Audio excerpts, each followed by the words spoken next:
പിതാവിൻ്റെയും പുത്രൻ്റെയും പരിശുദ്ധാത്മാവിൻ്റെയും നാമത്തിൽ ആമേൻ. കർത്താവെ, നിൻ്റെ ഉന്നതമായ നാമത്തിന് സ്വസ്ഥം ചെയ്യുന്നു. കർത്താവെ, അങ്ങയുടെ ജനത്തെ ആശീർവദിക്കാനുള്ള ശക്തി എനിക്ക് തരണമെന്ന് പ്രാർത്ഥിക്കുന്നു. ഈശോയെ, നോൻപ് കാലത്ത് മുഴുവനും അനുഷ്ഠിച്ച നോൻപും കൃപാസന ഉടമ്പടി എടുത്ത ആൾക്കാർ ജീവിച്ച ജീവിത രീതികളും സുവിശേഷത്തിൻ്റെ സാക്ഷീകരണങ്ങളായിട്ട് അവരങ്ങയുടെ തിരുവുദ്ധാനത്തെ സാക്ഷ്യം വഹിച്ചതിൻ്റെ ശക്തിയും ഞാനിപ്പോൾ സ്വാംശീകരിച്ചുകൊണ്ട് ജനത്തെ ആശീർവദിക്കണം. കർത്താവെ, നിരാലംബരായിട്ടുള്ള മക്കളെ ഞങ്ങൾ തിരിച്ച് ഇപ്പോഴ് അങ്ങയുടെ തിരുസന്നിധിയിൽ വേദനയോടെ ഓർക്കുന്നു. സഹായിക്കാൻ ആരുമില്ലാത്തവർ, അവരുടെ വിഷയം പോലും അവർക്ക് മറ്റുള്ളവരോട് സംസാരിച്ച് ഫലിപ്പിക്കാൻ അറിയാൻ പാടാത്തവർ, ഇൻ്റർവ്യൂവിന് ചോദ്യങ്ങൾ ചോദിക്കുമ്പോൾ അതിൻ്റെ ഉത്തരം പറഞ്ഞ് ഫലിപ്പിക്കാൻ ഭാഷ കൊണ്ട് പരിമിതപ്പെടുന്ന ആൾക്കാരുണ്ട്. ഈശോയെ, കർത്താവെ, അവരൊക്കെ നീ ഒരു ചോദ്യം പോലും ചോദിക്കാതെ പല മനുഷ്യരെയും നീ റിക്രൂട്ട് ചെയ്യുന്നുണ്ട്. അത് സാക്ഷ്യം കേൾക്കുമ്പോൾ ഞങ്ങൾക്ക് ഭയങ്കര സന്തോഷമുണ്ട്. ആ കാര്യത്തിൽ എല്ലാ തരത്തിലുമുള്ള ആൾക്കാരെ നമ്മുടെ ബലഹീനതയിലാണ് അവൻ ഏറ്റെടുത്തതെന്ന് അങ്ങയെക്കുറിച്ച് പറഞ്ഞിരിക്കുന്നത് എത്ര മനോഹരമാണ്. ഞങ്ങളുടെ രോഗങ്ങൾ ഏറ്റെടുക്കുന്നവൻ, ഞങ്ങളുടെ ബലഹീനത ഏറ്റെടുക്കുന്നവൻ. പല ആൾക്കാർക്ക് ചിരിക്കാൻ പോലും പ്രയാസമാണ്. ചിലർക്ക് ഡിപ്രഷൻ ലുക്കാണ്. അവരെന്ത് പറഞ്ഞാലും അവർ ചിരിക്കത്തുമില്ല, സന്തോഷിക്കത്തുമില്ല, അവരെ മറ്റുള്ളവർക്ക് ഇഷ്ടവുമല്ല. ഇങ്ങനെ ബലഹീനമായിട്ടുള്ള വ്യക്തികളെ പോലും കർത്താവോട് ജീവിക്കുന്നതിന് മറ്റുള്ളവരെ സന്ധിപ്പിക്കുകയും അങ്ങ് അവർക്ക് പ്രത്യേകമായ കൃപയും അവരോട് മറ്റുള്ളവർക്ക് ഒരു താപവും എല്ലാം കൊടുത്തുകൊണ്ട് അങ്ങ് നിലനിർത്തുന്നുണ്ട്. കർത്താവെ, നിലനിൽപ്പിൻ്റെ വരം എല്ലാവർക്കും കൊടുക്കണം. നീ കണ്ണീരോടെ പ്രാർത്ഥിക്കുന്നു. ഈശോയെ, ഓരോ ദിവസവും രാവിലെ എഴുന്നേൽക്കുമ്പോൾ എന്നാത്തിനാണ് എഴുന്നേറ്റത് എന്ന് ചിന്തിച്ചിട്ട് ഒന്നും ചെയ്യാനില്ലല്ലോ, ആരും നമ്മളെ സഹായിക്കാനില്ലല്ലോ. അവിടെ പോയാൽ ആര് ഞങ്ങളെ സഹായിക്കും? പുനരുത്ഥാനത്തിൻ്റെ ഏറ്റവും വലിയ വിഷയമായിരുന്നത് ആര് കല്ലെടുത്ത് മാറ്റിത്തരുമെന്ന്. ഇതെല്ലാ മനുഷ്യർക്കുമുള്ള ആശങ്കയാണ്. അവരുടെ ജീവിതത്തിൻ്റെ തടസ്സങ്ങൾ ആര് മാറ്റിത്തരും? ആര്? മേരി മാഗ്ഡലിനും മറ്റ് മറിയവും കൂസായുടെ ഭാര്യ മറിയവും എല്ലാവരും കൂടി കർത്താവിന് തിരുക്കല്ലിലേക്ക് വെളുപ്പാൻ കാലത്ത് ഓടുമ്പോൾ അവരുടെ ആശങ്ക ഉൾക്കൊണ്ട ഒന്ന് മാത്രമേ ഉള്ളൂ, ആ കല്ല് ആര് എടുത്തു മാറ്റിത്തരും? അവർക്കതിനുള്ള കഴിവില്ല. പക്ഷേ പുരുഷന്മാർ, കഴിവുള്ളവരാരും അവരുടെ കൂടെ ഇല്ല താനും. ഇങ്ങനെ സ്വാധീനം ആരുമില്ല, സ്വാധീനം ഉള്ളവരും ആരുമില്ല. ആര് ഞങ്ങൾക്ക് വേണ്ടി ആ തടസ്സം മാറ്റിത്തരും എന്നുള്ള വിഷയം പരീക്ഷ എഴുതുന്ന കുഞ്ഞുങ്ങൾക്കുണ്ട്. ഇൻ്റർവ്യൂ അഭിമുഖീകരിക്കുന്ന ഉദ്യോഗാർത്ഥികൾക്കുണ്ട്. വിസ പ്രോസസ്സിങ്ങിലിരിക്കുന്ന എല്ലാ മക്കൾക്കുമുണ്ട് ആ തടസ്സം. എൻ്റെ ഭാഷയുടെ തടസ്സം, ഭാഷ അറിയാൻ പാടില്ലാത്തതിൻ്റെയും പ്രകടിപ്പിക്കാൻ പറ്റാത്തതിൻ്റെയും കല്ല് ആര് മാറ്റിത്തരും? എൻ്റെ വേണ്ട സമയത്ത് ഞാൻ ഓർക്കണില്ല. പരീക്ഷക്കാരിൽ ചെല്ലുമ്പോൾ ഉള്ള പ്രശ്നം ഇതാണ്. അത് ആ സമയത്ത് ഓർത്തില്ലല്ല കർത്താവേ. ഓർത്തിരുന്നെങ്കിൽ എനിക്കറിയാവുന്ന ക്വസ്റ്റ്യനായിരുന്നത്, പക്ഷേ ഞാൻ ഓർത്തില്ല കർത്താവേ. അതുകൊണ്ട് തന്നെ ആ പരീക്ഷയിൽ കല്ല് വീണിട്ടുണ്ട്. ആ കല്ല് ആര് മാറ്റിത്തരും? അങ്ങനെ നിൻ്റെ തടസ്സങ്ങൾ മാറ്റിത്തരും എന്ന് ഓർത്ത് നീ വേദനിച്ച് പ്രാർത്ഥിക്കുന്ന ദൈവവേദലെ, നിൻ്റെ കല്ല് കർത്താവ് മാറ്റുന്നതായിട്ടാണ് നമ്മൾ ബൈബിളിൽ കാണുന്നത്. അതെ, അവൻ ഉയർത്തെഴുന്നേറ്റ് നിൻ്റെ കല്ലുകൾ എടുത്ത് മാറ്റാൻ തന്നെയാണ്. അവൻ ഉയർത്തെഴുന്നേൽക്കുമ്പോൾ അതിൻ്റെ ബൈ ചാൻസായിട്ട് ഉയർത്തെഴുന്നേൽപ്പിൻ്റെ ഫലമായിട്ട് നടക്കുന്നതാണ്. നീ എൻ്റെ ആശങ്കകളുടെ കല്ലുകൾ അപ്പം തന്നെ അപ്രത്യക്ഷമാവുകയാണ് കർത്താവേ. അതുകൊണ്ട് അങ്ങനെ മക്കൾക്ക് വേണ്ടി ഞാൻ പ്രാർത്ഥിക്കുന്നു, കഴിവില്ലാത്തവർക്ക് വേണ്ടി പ്രാർത്ഥിക്കുന്നു. നീ ഉടമ്പടി തന്നപ്പോൾ പറഞ്ഞത് not by merit but by grace എന്നാണ്. അതെന്നുവെച്ചാൽ ഞങ്ങളുടെ കഴിവിൽ ഇനി ആശ്രയിക്കേണ്ട കാര്യമില്ല, ഞങ്ങളുടെ കർത്താവിൻ്റെ കൃപയിൽ ആശ്രയിച്ചാൽ മതി. ഞങ്ങളുടെ കർത്താവ് ഉയർത്തെഴുന്നേറ്റ ഈ വിഷയം, ഈ കാലത്ത് കൃപ അവൻ സൗജന്യ ദാനമായി എല്ലാവരിലേക്കും ഒഴുകുന്ന ഈ സമയത്ത് കർത്താവെ, അങ്ങയുടെ കൃപയ്ക്ക് അവകാശം ഓഹരിയാക്കാൻ ഞാനീ പ്രാർത്ഥിക്കുന്ന മക്കളങ്ങ് പ്രത്യേകമായി ഒരുക്കണമെന്ന് പ്രാർത്ഥിക്കുന്നു. രോഗങ്ങൾ, അതുപോലെ തന്നെ ജീവിത പ്രയാസങ്ങൾ, സാമ്പത്തിക ബാധ്യതകൾ, ജീവിത മാർഗമില്ലാത്ത അവസ്ഥ, വരുമാന മാർഗമില്ലാത്ത അവസ്ഥ, കുടുംബത്തിന് സമാധാനം നഷ്ടപ്പെട്ട അവസ്ഥ, കുടുംബം ഭാര്യാഭർത്തകമായി പിരിഞ്ഞ അവസ്ഥ, മക്കൾ അകലങ്ങളിൽ അകപ്പെട്ടു പോയ അവസ്ഥ, കർത്താവിൻ്റെ നാമത്തിൽ പുനരുദ്ധാനം ചെയ്ത യേശുവിൻ്റെ നാമത്തിൽ മാറിപ്പോകട്ടെ എന്ന് കൽപ്പിക്കുന്നു. അമ്മേ പരിശുദ്ധ അമ്മേ, അമ്മേ പരിശുദ്ധ ദൈവമാതാവേ, കൃപാസനത്തിലൂടെ ഞങ്ങൾക്കും ഞങ്ങളുടെ ദേശത്തിനും അമ്മ മധ്യസ്ഥം തേടി തന്ന എല്ലാ അനുഗ്രഹങ്ങൾക്കും കൃപകൾക്കും ഞങ്ങളിപ്പോൾ ഹൃദയം നിറഞ്ഞ നന്ദി പറയുന്നു.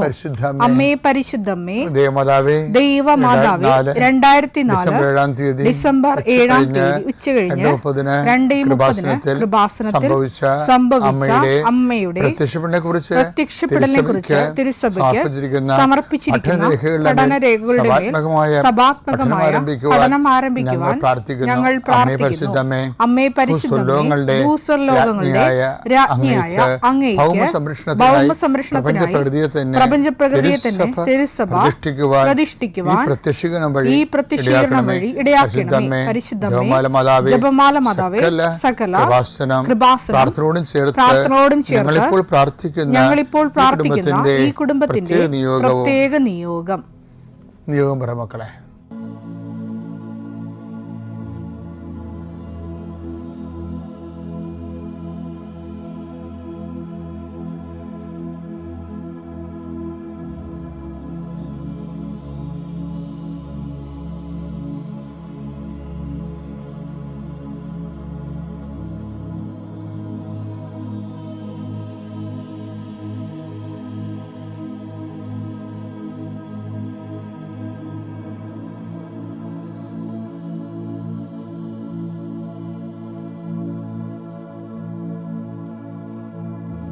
അമ്മയുടെ പ്രത്യക്ഷീകരണത്തിന്റെ ഈ അനുഗ്രഹവേളയിൽ ഞങ്ങൾക്ക് സാധിച്ചു തരുവാൻ കനിയണമേ.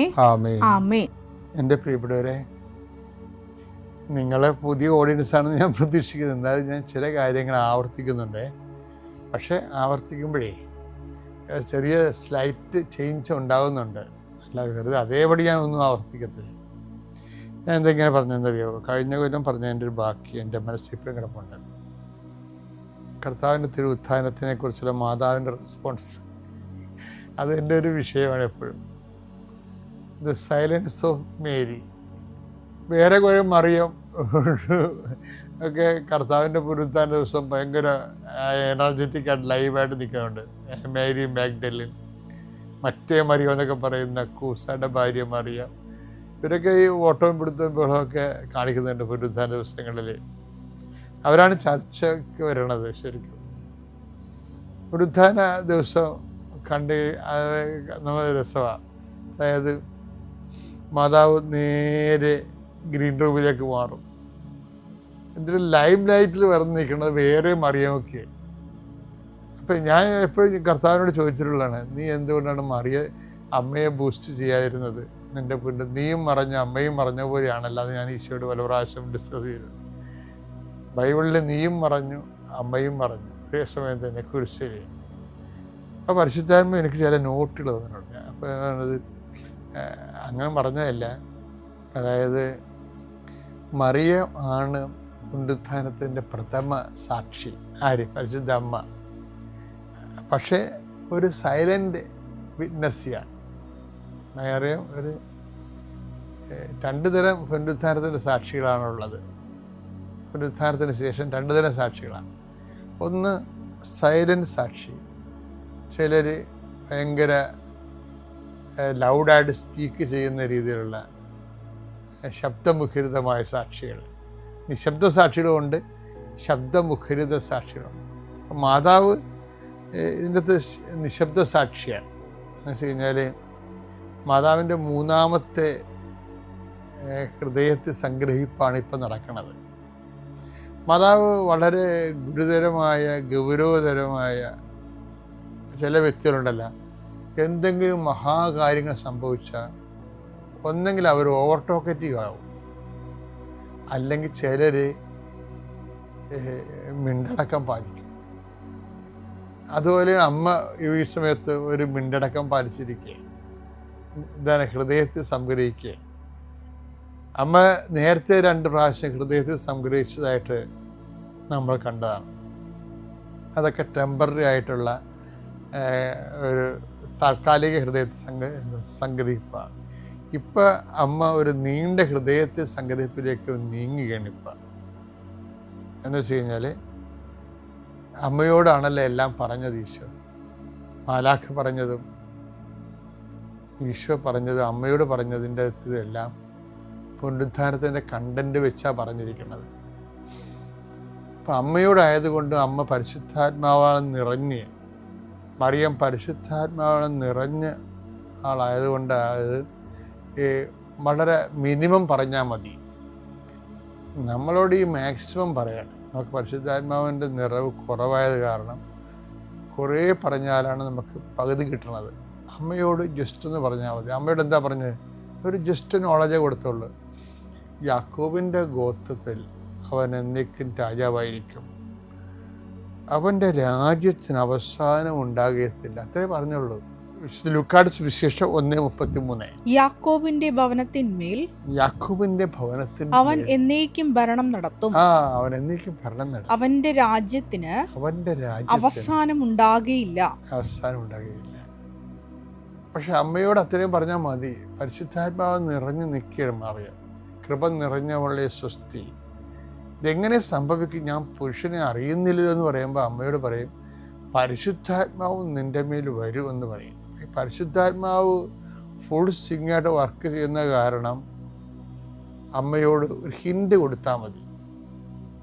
ഒരു പ്രാവശ്യം പറഞ്ഞാൽ ഒരു 100 പ്രാവശ്യം പറഞ്ഞ പോലെയുള്ള ഇഫക്റ്റ് വരും. എന്താണ്? അവൻ്റെ രാജ്യത്തിന് അവസാനം ഉണ്ടാകത്തില്ലെന്ന് പറഞ്ഞു.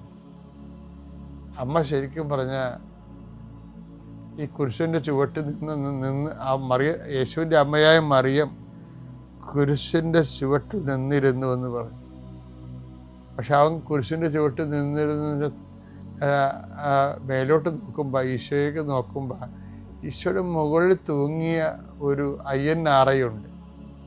എന്താണത്? യേശു, അതായത് അയ്യൻ, യേശു നസ്രേനി, റക്സ് രാജാവ്, യുദ്ധയൂരും എന്നുവെച്ചാൽ യൂതന്മാരുടെ രാജാവ് നസ്രായനേശി. ഇതിനെക്കുറിച്ച് ഭയങ്കര കശപിശ വന്നതാണ്. ഇവർ ഭയങ്കരമായിട്ട് കുറേ ആൾക്കാർ അതുകൊണ്ട് വയലൻ്റായി. ഇത് വായിച്ച് വയലൻ്റായി. അവർ പിലാത്തോസോട് പറഞ്ഞ് ഇങ്ങനെയൊന്നുമല്ല, ഇത് ഫോഷ്കാണ് എഴുതിയിരിക്കുന്നത്, ഇവൻ പറഞ്ഞു എന്ന് പറയണം. ഇവൻ രാജാവെന്ന് ഞങ്ങൾ അംഗീകരിച്ചിട്ടില്ല, ഇവൻ പറഞ്ഞു ഇവനാണ് യഹൂദന്മാർ രാജാവെന്ന് പറയാം. അപ്പം പിലാത്തോസ് പറഞ്ഞു, നോനോട് വട ഹാവ് റിട്ടേൺ ഈസ് റിട്ടേൺ. പണ്ടത്തെ പോലെ നിങ്ങൾ അന്ന് ഇത് 2 ദിവസം ഇന്നലെ വൈകുന്നേരം ഭയങ്കര ചർച്ചയായിരുന്നില്ല. അപ്പം പെട്ട് നിൽക്കുകയാണ് യുദാസ്. കോടിയ വന്ന് പറഞ്ഞൊക്കെ നമ്മൾ കണ്ടില്ലേ. അപ്പം യുദാസ് പിലാത്തോസ് പറഞ്ഞ് കോടിയ I am in helpless situation. ഇവന്മാരെങ്ങാനും പോയി സീസറിനോട് എനിക്കെതിരെ സംസാരിച്ചാൽ ഞാൻ കസേരന്ന് മാറേണ്ടി വരും, നിസ്സഹായാണ് ഞാൻ, നമ്മൾ രണ്ടും വഴിയിലായി പോകുമെന്ന് പറയും. സങ്കടപ്പെട്ട് ക്ലോഡിയ പോകും. പക്ഷെ ഇയാൾക്ക് തട്ട് കിട്ടിയിരിക്കുകയാണ്. അയാൾക്ക് അറിയാൻ തെറ്റാണ്. കൈ കഴുകിയാലും ആ കറ അദ്ദേഹത്തിന് ഹൃദയത്തിൽ പോകാതിരിക്കുന്ന കാരണം പിന്നെ ഇവർ വന്ന് അങ്ങനെയല്ല ഇങ്ങനെയാണെന്നൊക്കെ പറഞ്ഞപ്പോൾ പോയി പണി നോക്കണമെന്ന് പറഞ്ഞു. അവിടെ അതിനെ കയ്യപ്പോൾ അതിനെ ജനക്കൂട്ടത്തിൽ വന്ന് പിലാത്തോസ് സ്വന്തം നിറം കാണിച്ച് പോയി നോക്കണമെന്ന്. ബട്ട് ഐ ഹാവ് റിട്ടേൺ, ഞാൻ എന്താണ് എഴുതിയിരിക്കുന്നത്, it is written for ever എന്ന് പറഞ്ഞു. എന്നൊക്കെ അതൊന്നും മാറ്റാൻ പറ്റത്തില്ല. എന്താണ്? അവൻ രാജാവാണെന്ന്.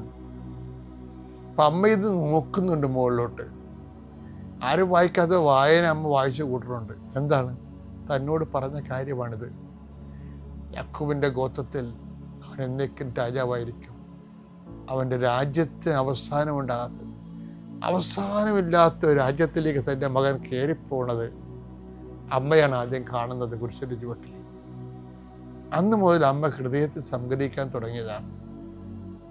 അതാണ് അമ്മയുടെ 3ാമത്തെ ഹൃദയ സംഗ്രഹം എന്ന് പറയുന്നത്. അമ്മ എന്നും പുനരുത്ഥാനത്തിൻ്റെ പ്രഥമ സാക്ഷിയായി ശിഷ്യന്മാരെ പിന്നെ പുനരുത്ഥാനത്തിന് സാക്ഷികളാക്കാൻ പരിശീലിപ്പിക്കരുത് അമ്മ ചെയ്തത് മുഴുവൻ. ഇതിൻ്റെ ഇടയ്ക്ക് വേറെ ചില പ്രശ്നങ്ങളുണ്ടായിരുന്നു. ഇടയ്ക്ക് ഒരു 12 വയസ്സായി കഴിഞ്ഞപ്പോൾ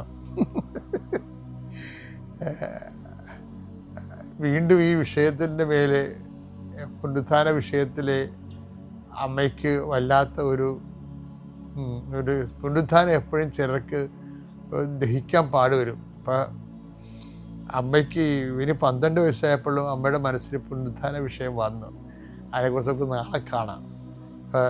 തൽക്കാലം നിങ്ങൾ ഉയർപ്പിന് ദിവസം അമ്മയുടെ ആധ്യാത്മികമായി ഉയർത്തുന്നതിനെ കുറിച്ച് കൂടി നിങ്ങളെ ധ്യാനിക്കണം എന്ന് പറയണ കാര്യത്താൽ ഉത്ഥാനത്തിൻ്റെ പ്രഥമ സാക്ഷി അമ്മയാണ്. അമ്മയെപ്പോലെ എന്നെയും നിങ്ങളെയും കർത്താവ് പുനരുത്ഥാനത്തിൻ്റെ സാക്ഷിയാക്കണമേ എന്ന് പ്രാർത്ഥിച്ചുകൊണ്ട് പിതാവിൻ്റെയും പുത്രൻ്റെയും പരിശുദ്ധാത്മാവിൻ്റെ നാമത്തിൽ വിശ്വാസ പ്രമാണം. സർവശക്തനായ പിതാവും ആകാശത്തിൻ്റെയും ഭൂമിയുടെയും സൃഷ്ടാവുമായ ദൈവത്തിൽ ഞാൻ വിശ്വസിക്കുന്നു. അവിടുത്തെ ഏകപുത്രനും ഞങ്ങളുടെ കർത്താവുമായ ഈശോമിശിഹായിലും ഞാൻ വിശ്വസിക്കുന്നു.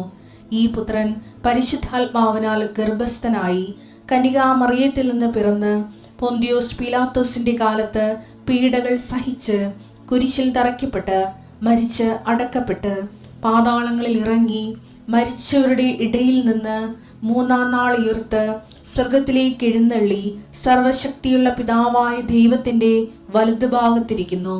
അവിടെ നിന്ന് ജീവിക്കുന്നവരെയും മരിച്ചവരെയും വിധിക്കുവാൻ വരുമെന്നും ഞാൻ വിശ്വസിക്കുന്നു. പരിശുദ്ധാത്മാവിലും ഞാൻ വിശ്വസിക്കുന്നു. വിശുദ്ധ കത്തോലിക്കാ സഭയിലും പുണ്യവാന്മാരുടെ ഐക്യത്തിലും പാപങ്ങളുടെ മോചനത്തിലും ശരീരത്തിന്റെ ഉയർപ്പിലും നിത്യമായ ജീവിതത്തിലും ഞാൻ വിശ്വസിക്കുന്നു. ആമേൻ. സ്വർഗ്ഗസ്ഥനായ ഞങ്ങളുടെ പിതാവേ, അങ്ങയുടെ നാമം പൂജിതമാകണമേ. അങ്ങയുടെ രാജ്യം വരണമേ. അങ്ങയുടെ തിരുമനസ് സ്വർഗത്തിലെ പോലെ ഭൂമിയിലുമാകണമേ. അന്നു വേണ്ടുന്ന ആഹാരം ഇന്ന് ഞങ്ങൾക്ക് തരണമേ. ഞങ്ങളോട് തെറ്റ് ചെയ്യുന്നവരോട് ഞങ്ങൾ ക്ഷമിക്കുന്നത് പോലെ ഞങ്ങളുടെ തെറ്റുകൾ ഞങ്ങളോടും ക്ഷമിക്കണമേ. ഞങ്ങളെ പ്രലോഭനത്തിൽ ഉൾപ്പെടുത്തരുതേ, തിന്മയിൽ ഞങ്ങൾ രക്ഷിക്കണമേ. ആമേൻ. നന്മ നിറഞ്ഞ മറിയമേ, സ്വസ്തി. കർത്താവ് അങ്ങയുടെ കൂടെ സ്ത്രീകളിൽ അങ്ങ് അനുഗ്രഹിക്കപ്പെട്ടവളാകുന്നു. അങ്ങയുടെ ഉദരത്തിൻ ഫലമായി ഈശോ അനുഗ്രഹിക്കപ്പെട്ടവനാകുന്നു. പരിശുദ്ധ മറിയമേ, തമ്പുരാന്റെ അമ്മേ, പാപികളായ ഞങ്ങൾക്ക് വേണ്ടി ഇപ്പോഴും ഞങ്ങളുടെ മരണസമയത്തും തമ്പുരാനോട് അപേക്ഷിക്കണമേ. ആമേൻ. എൻ്റെ ഇഷ്ടത്തിനെതിരെ നടക്കുകയാണ്. ഞാൻ പ്രാർത്ഥിച്ച എൻ്റെ ഉടമ്പടി ശരിയായില്ല, ഞാൻ ഉടമ്പടി ചെയ്തിട്ട് കാര്യമുണ്ടോ, ഇല്ല ഞാൻ പ്രാർത്ഥിച്ചിട്ട് കാര്യമുണ്ടെന്നൊക്കെ പിശാചി നമുക്ക് തോന്നിപ്പിക്കും. പക്ഷെ അത് ദൈവം നമ്മളെ കൃപയിൽ നിറയ്ക്കാൻ വേണ്ടിയിട്ടാണ് ചില കാര്യങ്ങൾ, 2 കാര്യം നിങ്ങൾക്ക് നടന്ന് ബാക്കി 4 കാര്യങ്ങൾ താമസിപ്പിക്കുന്നത്. ആ 4 കാര്യം ഞാൻ പറഞ്ഞ പോലെ ഞങ്ങൾ ലോറിൽ പോയ പോലെയാണ്. അത് വലിയ കാര്യങ്ങൾ ദൈവം ജീവിതത്തിലേക്ക് ചെയ്യാൻ വേണ്ടിയിട്ടാണ് ദൈവം അത് താമസിപ്പിക്കുന്ന. Hallelujah, praise the lord. അപ്പോൾ ഇത് എപ്പോഴും ശ്രദ്ധിക്കേണ്ടത് ഒരു കാര്യം, ഈ എൻ്റെ ഇഷ്ടമില്ല നിൻ്റെ ഇഷ്ടം. അപ്പോൾ പരക്കം പാച്ചിൽ നിർത്തണം ആദ്യം. എപ്പോഴും നമുക്കുള്ള പ്രശ്നം എന്താണെന്ന് വെച്ചാൽ, ഒരു പ്രശ്നം വരുമ്പോഴത്തേക്കും അത് ശാന്തതയോടെ ഇരിക്കണം. ആ ഒരു ബോധ്യം കൂടി നിങ്ങൾക്ക് വേണം. നമ്മൾ എന്തിനാണ് ഈ കൃപ ചോദിച്ചത്? കൃപ കിട്ടിക്കഴിഞ്ഞാൽ നിങ്ങൾക്ക് ക്ഷമിക്കാൻ സാധിക്കും, അത് മനസ്സുകൊണ്ട് ക്ഷമിക്കാൻ സാധിക്കും. അപ്പോൾ അതിൻ്റെ പ്രോസസ്സാണ് നമ്മൾ പറഞ്ഞുകൊണ്ടിരിക്കുന്നത്. അപ്പോൾ എൻ്റെ ഇഷ്ടമില്ല, നമുക്ക് കുറേ പരാതികളുണ്ട്. എൻ്റെ ഇഷ്ടം നടന്നില്ലെന്ന് പറഞ്ഞ് പരാതിയുണ്ട്. ആ പരാതിയെല്ലാം നീ കൃപയായിട്ട് മാറ്റാൻ സാധിക്കും.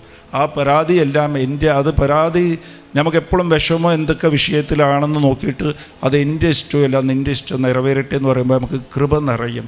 കൃപ നിറയണമെങ്കിൽ ഇനിയൊരു കാര്യം കൂടി ചെയ്യണം.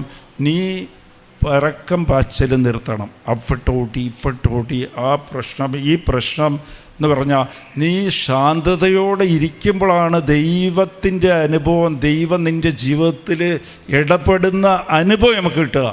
ദൈവത്തിൻ്റെ സാന്നിധ്യത്തിൻ്റെ അനുഭവം കിട്ടുന്ന ഉടമ്പടിയിൽ ദൈവ സാന്നിധ്യം നമുക്ക് പലർക്കും തോന്നുന്നത്, എന്താ എനിക്ക് അനുഭവം കിട്ടാത്ത, ദൈവം സംസാരിക്കാത്ത, എന്താ എനിക്ക് ദൈവം എന്നോട് സംസാരിച്ചില്ല, ദൈവാനുഭവം എനിക്ക് കിട്ടിയില്ല.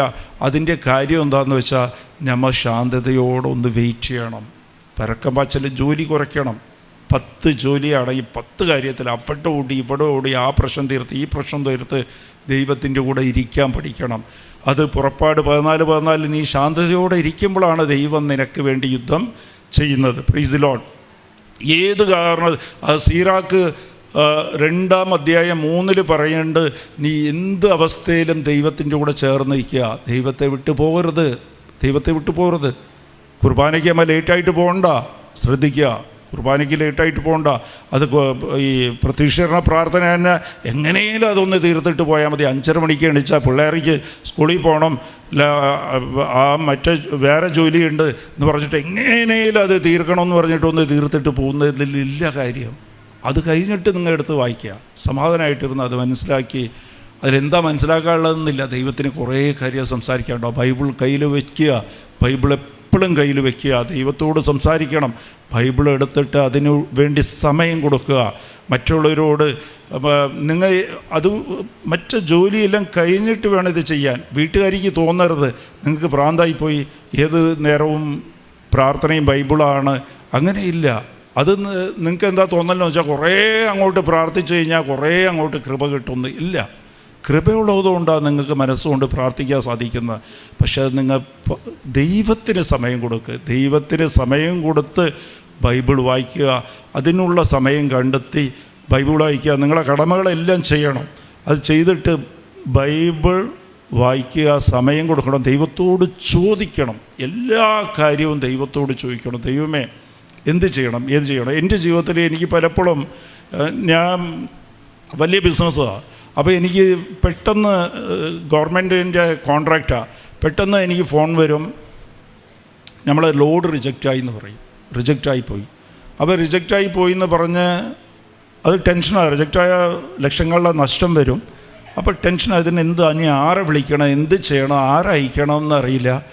അപ്പോഴത്തേക്ക് അങ്ങനെ ഇരിക്കുമ്പോഴത്തേക്കും പറയും വേറൊരു ഫോൺ അപ്പം തന്നെ വരും, ചെക്ക് പോസ്റ്റിൽ വണ്ടി പിടിച്ചിരിക്കുക, ആ ചെക്ക് പോസ്റ്റിൽ ഇപ്പോൾ പെനാൽറ്റി ഇടും, പെട്ടെന്ന് അതിൻ്റെ റിപ്ലൈ കൊടുക്കണമെന്ന് പറയും. അപ്പോൾ ഈ ടെൻഷൻ്റെ കൂടെ ഇതുകൂടി. അപ്പോൾ ആയിരിക്കും എൻ്റെ ഹോട്ടലിലിരുന്ന് ലോഡ്ജിലിരുന്ന് എനിക്ക് ഫോൺ വന്നത്, ഇന്ന് മീറ്റിംഗ് ആണ്, ഹാളിൽ ബുക്കിംഗ് എടുത്തിരിക്കുകയാണ്, കുക്ക് 2 പേരും അവന്മാർ റൂമിൽ കിടക്കുക, സുഖമില്ലെന്ന് പറഞ്ഞ് 2 പേരും കിടക്കുക, അതിൻ്റെ കൂടെ അസിസ്റ്റൻ്റ് 3 പേര് കിടക്കുക എന്ന് പറയും. അപ്പോൾ മൊത്തത്തിലെല്ലാം കൂടി എടുപ്പായി. Price the lord. അപ്പോൾ ഒന്ന് ആലോചിച്ച് നോക്കിയേ, ടെൻഷൻ്റെ പുറത്ത് ടെൻഷനാണ്. ഇവിടെ ഫോണ്, അത് ഫോണ്, വേറെ ഫോൺ. അതില്ലാതെ തന്നെ 3-4 പ്രശ്നം ഉണ്ടാകും. ഞാൻ ചെയ്തിട്ടുള്ളത് എന്താ ചെയ്തിട്ടുള്ളതെന്ന് വെച്ചാൽ എല്ലാ 2 മൊബൈലുണ്ട്, 2 ഓഫ് ചെയ്യും. ഓഫ് ചെയ്തിട്ട് സമാനത്തിൽ ഇങ്ങനെ ഇരുന്നിട്ട് കുറച്ച് നേരം ഇരിക്കണം. ഇരുന്നിട്ട് ഇതൊന്നും നമ്മൾ കൊണ്ടുവന്നതില്ലല്ലോ, 10 രൂപയ്ക്ക് നമ്മൾ ദൈവം വിചാരിച്ചു കഴിഞ്ഞാൽ നമ്മൾ ഇന്നില്ല, ദൈവം നമ്മുടെ കൂടെ ഇല്ലെങ്കിൽ നമ്മൾ ഇല്ല, ഇരുന്നിട്ട് കാര്യമില്ല. നമ്മൾ ഇത് ചൊല്ലി എല്ലാത്തിനും വലുത് ദൈവമാണ്. ഒരു കൊന്ത ചൊല്ലും, കൊന്ത ചൊല്ലിയിട്ട് കുറച്ച് നേരം ഇങ്ങനെ ഇരിക്കും. 1 മണിക്കൂർ കഴിഞ്ഞ് മൊബൈൽ ഓൺ ചെയ്യുമ്പോഴത്തേക്ക് ഞാൻ കണ്ടിട്ടുള്ളതെല്ലാം ഞാനൊന്നും പ്രവർത്തിക്കാതെ തന്നെ ദൈവം യുദ്ധം ചെയ്യുന്നൊരു വാഗ്ദാനം കിടക്കുന്നുണ്ട്. നീ ശാന്തതയോടെ ഇരുന്നാൽ ഞാൻ നിനക്ക് വേണ്ടി യുദ്ധം ചെയ്യുന്നു. ആ ലോഡ് റിജക്റ്റ് ചെയ്തതിൽ 400 ചാക്കാണ്. അപ്പോൾ അയാൾ വിളിച്ചു പറയും 2 ചാക്കിലേ പ്രശ്നം ഉണ്ടായിരുന്നുള്ളൂ, ആ 2 ചാക്ക് മാറ്റി പോയിട്ട് ബാക്കിയെല്ലാം ആക്സെപ്റ്റ് ആയിരുന്നു. Price the lord. അപ്പോൾ ഇവിടെ ഹോട്ടലിൽ എന്ത് പറയുമെന്ന് വെച്ചാൽ മീറ്റിംഗ് ഒക്കെ ഭംഗിയായിട്ട് കിടന്ന് അവന്മാരാണ് വരാത്തത്, ചൈനീസ് കുക്ക് അതെല്ലാം കൂടി സോൾവ് ചെയ്ത് വിട്ട് അത് പ്രശ്നം തീർന്നെന്ന് പറയും. Price the Lord. ചെക്ക് പോസ്റ്റിൽ 500 രൂപ വാങ്ങിച്ച് അയാൾ വണ്ടി വിട്ടെന്ന് പറയും, പ്രശ്നം തീർന്ന്. Price the Lord. ഹല്ലേലൂയ. അപ്പോൾ ഇത് നമ്മൾ വിചാരിക്കും ഇതെല്ലാം കൂടി നമുക്ക് അങ്ങോട്ട് കൈകാര്യം ചെയ്യാം, ഒന്നും സാധിക്കില്ല നമ്മളെ കൊണ്ട്. നമുക്കത് ഒരു തെറ്റിദ്ധാരണയാണ്. ഞാൻ അങ്ങോട്ട് പോയി പൊരുതി കഴിഞ്ഞാൽ എല്ലാം കൂടി സാധിക്കുന്നു. ഒരു ചെറിയ കാര്യം കൂടി സാധിക്കില്ല. നീ പോയി അവിടെ പൊരുതി എന്തെങ്കിലും സാധിച്ചിട്ടുണ്ടെങ്കിൽ അത് ദൈവം സാധിച്ചു തന്നതാണ്. അത് ദൈവം പറഞ്ഞിരിക്കുക, നീ ശാന്തതയോടെ ദൈവത്തിൻ്റെ കൂടെ ഇരിക്കണം, എല്ലാം ദൈവത്തോട് ചോദിക്കണം, ചോദിച്ച് എല്ലാം ചോദിച്ച് മാത്രമേ ദൈവത്തോട് ചെയ്യാവൂ. നമുക്ക് ചോദിക്കുമ്പോൾ ഇതൊക്കെ നമ്മുടെ കൺമുമ്പിലുണ്ടല്ലോ, ഇതൊക്കെ പോയി ചോദിക്കണം, ചെറിയ കാര്യമൊക്കെ ചോദിക്കണം. നമ്മൾ ചോദിക്കണം ദൈവത്തോട്, ദൈവമേ ഞാൻ എന്ത് തീരുമാനം എടുക്കണം. കുറച്ച് ദിവസം, ഒരു 10 ദിവസം പ്രാർത്ഥനയിൽ കുർബാനയിൽ ദൈവത്തോട് പറയണം, ദൈവമേ നീ എന്നോട് സംസാരിക്കണം, ദൈവത്തോട് ചോദിച്ചുകൊണ്ടിരിക്കണം. ദൈവം സംസാരിക്കും, ബൈബിൾ വഴി സംസാരിക്കും, വചനം വഴി. അത് ഉടനെയല്ല, അപ്പം തന്നെ ചോദിച്ചിട്ട് ബൈബിൾ എടുത്തു കഴിഞ്ഞാൽ നിങ്ങൾ പണി കിട്ടും. 10 ദിവസം പ്രാർത്ഥിച്ചിട്ട് 10 ദിവസം ദൈവത്തിന് വേണ്ടി വെക്കണം ഈ കാര്യങ്ങളൊക്കെ. എൻ്റെ മുമ്പിൽ എനിക്ക് ഇതിന് ഉത്തരവുണ്ട്, പക്ഷേ എനിക്കറിയാം, പക്ഷെ അതെല്ലാം തെറ്റും. നീ എന്നോട് പറയണം, നീ എന്നോട് പറയണം. ചിലപ്പോൾ ദൈവം അത് കഴിഞ്ഞിട്ട് 10 ദിവസം കഴിഞ്ഞ് നിങ്ങൾ ബൈബിൾ നോക്കുമ്പോഴത്തേക്ക് ദൈവം ബൈബിൾ വഴി സംസാരിക്കും, ഇല്ലെങ്കിൽ നിങ്ങളെ ഭർത്താവോ ഭാര്യ വഴി സംസാരിക്കും, മക്കൾ വഴി സംസാരിക്കും, നിങ്ങളോട് മറ്റുള്ളവർ വഴി സംസാരിക്കും. ഇല്ലെങ്കിൽ നിങ്ങളെ മനസ്സിൽ ദൈവം പറയും, ചെവിയിൽ നിങ്ങൾക്ക് കേൾക്കും. അത് നിങ്ങൾ ട്രൈ ചെയ്ത് നോക്കണം. Price the Lord. ഇതുപോലെ എന്താണെന്നാ, ഞാൻ ഈ റിയൽ എസ്റ്റേറ്റ്, എനിക്ക് ഭൂമിയുടെ ബിസിനസ്സുണ്ട്. അപ്പോൾ ഒരു പ്രാവശ്യം ഒരാൾ ഒരു ഭൂമി കൊണ്ടുവന്ന് അത് ഞാൻ വാങ്ങിച്ച്, ഒരാളുടെ ഇരുന്ന് വാങ്ങിച്ച് വേറെ ആൾ വാങ്ങിക്കാൻ റെഡിയാണ്. അയാൾക്കറിയില്ല, ഇവർ തമ്മിൽ അറിയില്ല. അപ്പോൾ ഒരു ബ്രോക്കർ കൊണ്ടുവന്നതാണ്. ഇത് ഞാൻ വാങ്ങിച്ച് അവിടെ കൊടുത്തു കഴിഞ്ഞാൽ എനിക്കൊരു 20 ലക്ഷം രൂപ ലാഭം കിട്ടും. Price the Lord. എനിക്ക് കുറച്ച് കൃത്യമായിട്ട് എമൗണ്ട് എനിക്കറിയില്ല, നല്ല എമൗണ്ട് എനിക്ക് ലാഭം കിട്ടും.